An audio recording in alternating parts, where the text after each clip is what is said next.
Hello and welcome to the Willamette Writers Author Series, and today we're featuring Marjorie Thelen, who's multi-talented, writes in several genres, and has a blog about writing. So Marjorie, could you introduce yourself?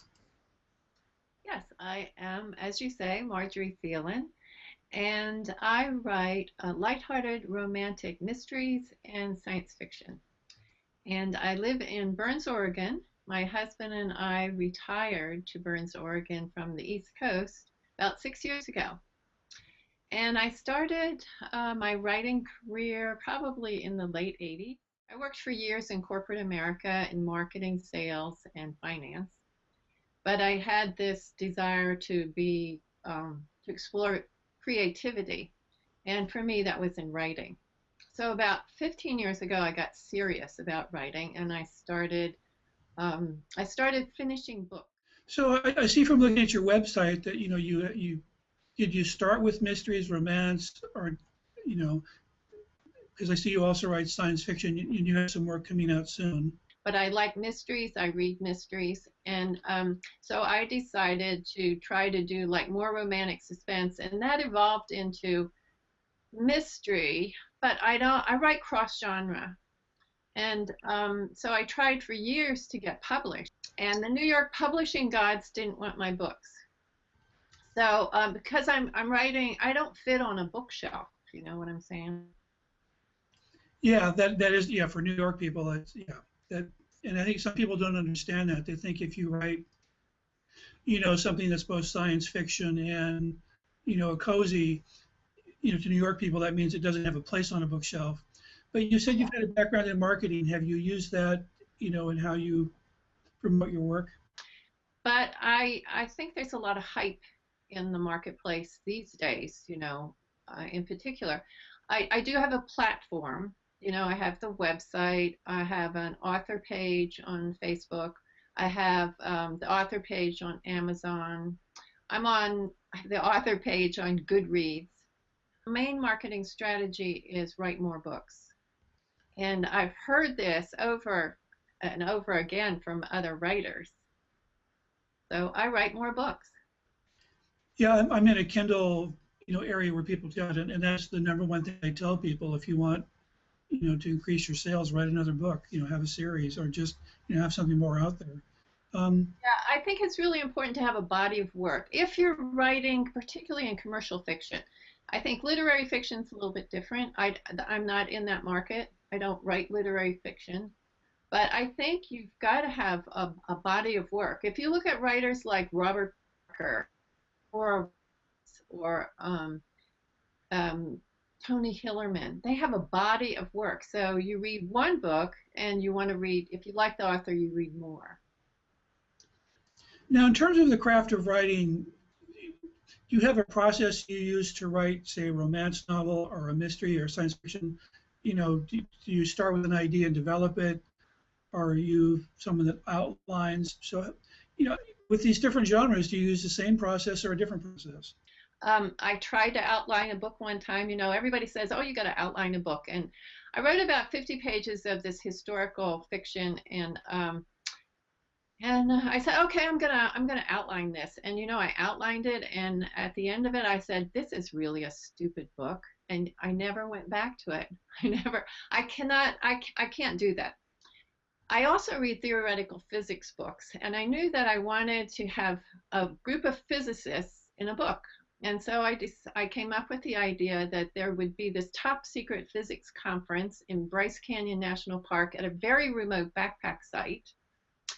But the conference organizer doesn't show up. So this team of physicists that are there have to find the conference organizer. But as it turns out, there's an alien that attends this conference too. But I think that's happening a lot more today. Genre people don't write bookshelf categories anymore, I don't think. Yeah, I remember the first time, time travel came out, the first person to get something that got published, and now it's a genre in romance writing. Yeah. Well, look at Diana Gabaldon, Yeah, yeah. Do you ever attend science fiction conventions? Is that a way you promote your work?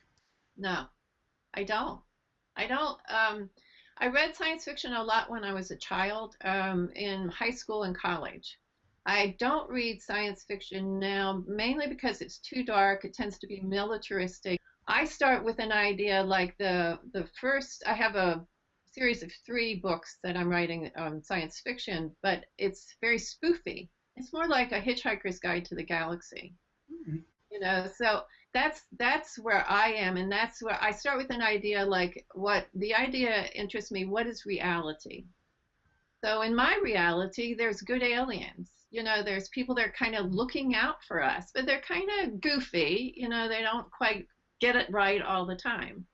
So that's what I explored. I use writing to explore themes that interest me. Okay. What kind of character do you have a certain type of main character in your novels, or do you have different types of main characters? I like to see women. I don't think there's enough strong women characters in genre fiction. Of course, romance has changed that, um, and younger writers, I think, are changing that. I don't like all white people. I try to have like an international cast of characters in all shapes and colors. I like that in characters, and they've got to have a sense of humor. I just can't. When my writing has to entertain me first of all, and then I hope to entertain my readers also. But it's kind of tricky writing humor because they've got to understand your sense of humor, and you know that humor is specific to groups of people. Now, you've mentioned Goodreads, and you're one of the first people that I've talked to that has mentioned that. Could you kind of say how you use Goodreads, or what you do on Goodreads? Well, the way Goodreads is set up, you have to review books. Okay, so I have about 40 reviews up there. And then you can set up your author page, and I have my books on Goodreads. And then you set up an author page and you tell something about yourself. You can link in your blogs. I have two blogs. I have a website about writing, and then I have a blog called Along Palomino Lane, and that's about my life on the Oregon frontier where I live. So you can link your blogs to it, and Goodreads is still oriented a whole lot toward print publication, and I only publish digitally. I self-publish. I publish digitally. The only book that I have, I try to print through CreateSpace, and this is Far Out Galaxy. And I tried this just to see if I could do it. So on Goodreads, you can only give away print right. You can't give away digital books. So that sort of limits a digital author, and I have not been able to use that particular offering of Goodreads at all. You say you self-publish. Are you doing that work yourself, or are you bringing in someone to do the cover? How do you manage that? And I went to Jane Friedman's conference on self-publishing, on her workshop on self-publishing. And she said the cost of self-publishing is coming down, and there's a much lower entry level. So I thought, wow, last time I checked self-publishing, it was pretty expensive. And I had met um, a friend there who is a mystery writer, and she told me about BookBaby, which is a Portland company.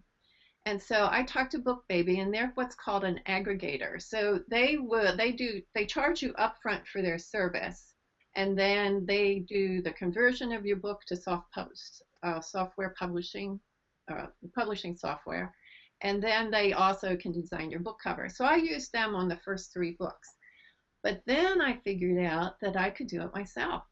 By this time I was reading and talking to everybody I could about self-publishing and how you do it.